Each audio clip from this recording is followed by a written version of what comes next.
An open world game.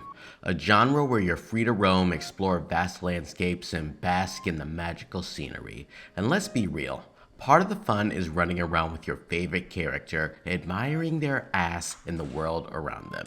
You're out there uncovering secrets, completing quests, and committing light genocide on the local monster population like the curious little sadist that you are. It's such a joy to explore the world of these vast open worlds. There are many factors that could increase your overall enjoyment of these games, but merely exploring should be enough, right?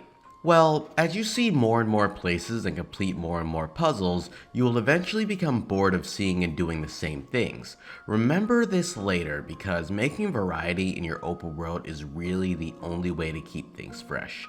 While both Wuthering Waves and Genshin Impact handle exploration majestically, the former allows unmatched mobility between all characters, while the latter artificially forces you to explore at a snail's pace.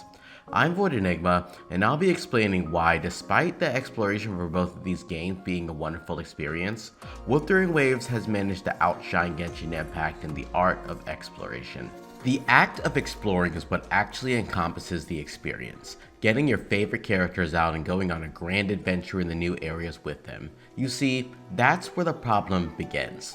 I've been playing Genshin for quite some time now, and I've got C1 Elon. Her mobility in the overworld is unmatched. She's basically a human bullet. I specifically pulled for C1 just so I could zoom across the map without constraints. Pair her with Sayu, and you've got speed on demand. But hold on, that's 2 of the 4 team slots just for getting around. And you see, you can't explore without Kazuha, as his vertical mobility is a lifesaver. That's 3 of the 4 slots gone just for a glorified exploration squad. Congratulations, you've got 1 more slot to actually, play the game. So much for variety, huh? You see, all of this seems convoluted, but after exploring all of Teyvat for so long, you realize one simple fact. Exploring in Genshin Impact is slow as fuck. Stamina is a vital resource that is replenishable but is used up so quickly. You can run, but only for a short time before your character starts wheezing like they ran a marathon. Climbing is a slog, and let's not forget that if you fall off of a cliff, you will die from that 10-foot drop. It's like the game is telling you, hey, why don't you just walk next time? This is why I ended up dedicating 3/4 of my team just to making exploration less of a chore. Sure, I could throw in Wanderer in there for max efficiency, but then I'd just be playing on autopilot, and where's the fun in that? I want to enjoy the game, not just speedrun the map. Instead of adventuring with my favorite characters, I'm stuck with this one-size-fits-all exploration team because the normal teams are just too slow. Animal Resonance is here just for that 10% movement speed, and if you're wandering around for hours, you will notice how slow you are. Not having this setup is like exploring with a ball and chain. In contrast, Wuthering Waves feels like a breath of fresh air, as if the developers looked at Genshin and said, what if we just didn't do that? You will not consume stamina when you're not in combat, you can run forever, when you climb up cliffs, you can literally run up the mountains. Also when you're climbing, you can parkour to maneuver further up or maneuver around or just maneuver in general. And if you somehow mess up and fall off, the fall damage will not leave you dead in a coffin on the floor. It's so refreshing to know that you have the liberty to actually explore, and it's a seamless experience. Not only that, but you're free to use whichever characters you want to explore with.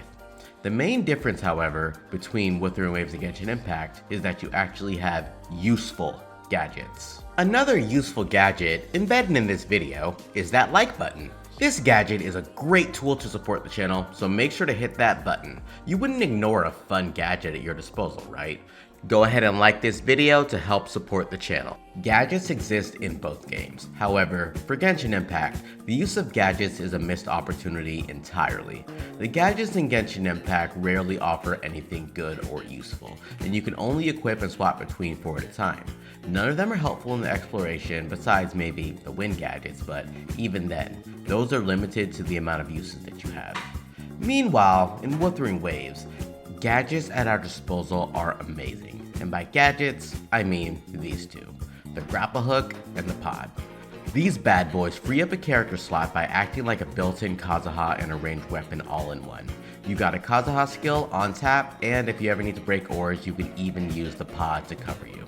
It's like Hoyoverse took a look at what gadgets could have been and decided, nah, let's just stick with the useless stuff. But in Wuthering Waves, they went all in. I would love to see Genshin Impact actually make gadgets, but they seem to be content with making flimsy gadgets that will never see use. The wind charm that pushes you in the air is situationally useful and it's really the only gadget that I actually use for exploration, but the other gadget, the fan that makes you glide faster, is pretty much useless because you can't even use it while you're in midair. This is a missed opportunity for Hoyoverse to tap into, and the reason for this is, well, it's simple, but we'll discuss that reason a little later since it's the core concept of this video. Now, remember when I said that variety between regions would keep things fresh? Well, to give kudos where kudos is deserved, Genshin Impact fails here too. Okay, to be honest, failed is probably the wrong word. I think a better way of saying it is that they have a failed implementation of a great idea. Now don't get me wrong, variety is something that Genshin Impact actually does impeccably well. Each region feels unique and the landscapes are amazing. I am constantly surprised by how much detail and work they do for each region of the game, and that's why this game will remain amazing. The new mechanics and puzzles between each region are fresh, and the exploration between areas always feels different. So with that being said, why would I strip the kudos from Genshin Impact if all of this is true? Well, it's for one reason. They have decided to lock fun exploration ideas to a specific region of the game. When I realized I could dive underwater in Fontaine, I thought it was one of the coolest things ever. Not having to worry about drowning, ever, fast underwater movement, it was great. When I went back to Liyue and tried to zoom across the water, I was thoroughly disappointed. I understand how difficult it would be to add underwater diving everywhere with how far along the game is, and doing so would be a task that I would not want to wish upon anyone, but that's fine. However, with Natlan, they have made a new feature. They added Pokemon. These Pokemon will help you move around quickly, and not only that, there is another feature known as Night Soul Blessing that allow characters, only from Natlan, to enjoy quick and fast movements. You are further restricted in your team compositions, and this feature only is available in Natlan. Disappointing. The only argument I see about not allowing you to use your Pokemon everywhere is that it can break early puzzles in the game or completely trivialize them. But a simple and easy fix is to only allow players to unlock this once you have progressed far enough into the story. You see, Genshin Impact has a linear progression, so all you have to do is do the Archon quest to progress.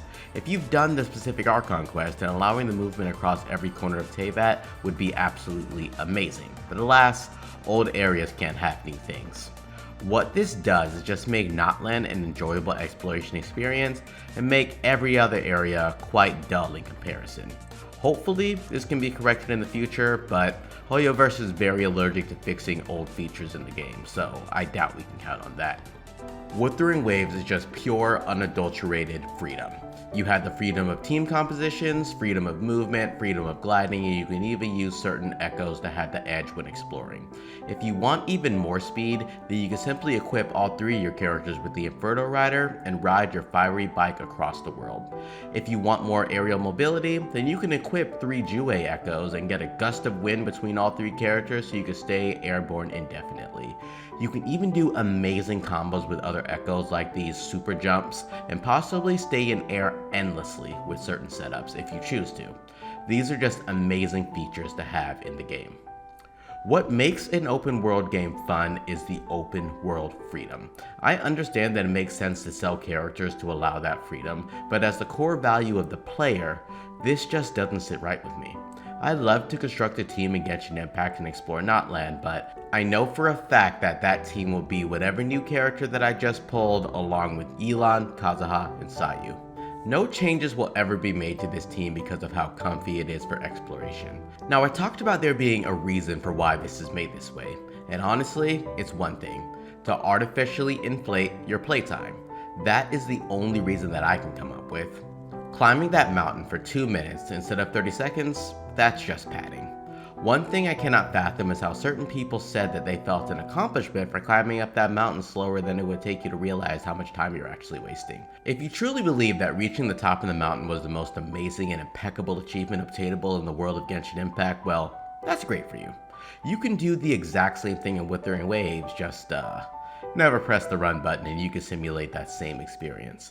I welcome all people to my channel, including masochists, so please feel free to enjoy yourself. Both games are incredibly fun and engaging with exploration, and honestly, Natlan is going to be a blast to explore. But it would be great to not have to worry about being limited to my single player open world gacha game.